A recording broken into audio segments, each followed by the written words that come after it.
policy question. I know you'll give us a readout at some point, but obviously the president goes into these calls with an expectation of what message he wants to deliver. So what is the president's message to the Ukrainian president today as we witness this continued buildup of troops along the Ukrainian border of Russians? Well, I would view this call as part of regular engagement with the Ukrainian government. This will be the third time the president and President Zelensky have spoken in just the last few weeks since December.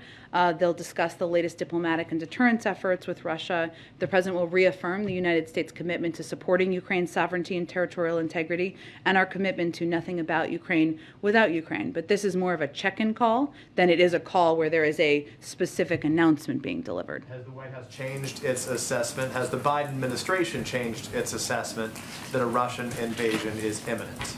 Well, I would say that we have said since last week that we have seen preparations and buildup at the border and that an invasion could come at any time. Our assessment has not changed since that point. And then can you just talk about, last thought on this topic, which is one of the complicating factors here is that Russia is now surrounding Ukraine from a variety of different places, right? They're not just on the east, they're on the north, they're on the south as well. They're in Belarus. So Can you describe how that complicates the decision-making process now, or what challenges that poses for you, and just the fact that they are now in a third country in Belarus, what message that sends to the United States?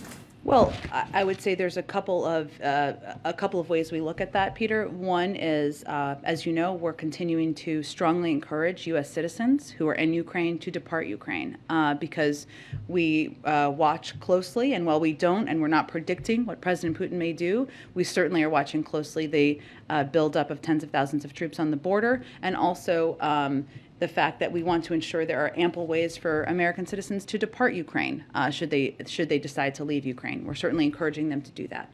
The second impact, I would say, is that we're in close consultation with our European partners about their own security concerns, and certainly in close consultation with them and our NATO allies who are in the region and in surrounding countries about what security needs they have. And that is something they are watching closely. As you know, we announced just a couple of days ago that we have 8,500 troops at the ready as part of a NATO force. That would be a decision made through consultation in the NATO alliance, not by the United States, but certainly they're all watching the buildup and the movements of troops by the Russians. The number remains 8,500, though, for us for today. Correct. Okay. I would point you to the Department of Defense if there's any updates, but not that I am tracking any changes in that front. Go ahead. How soon do you expect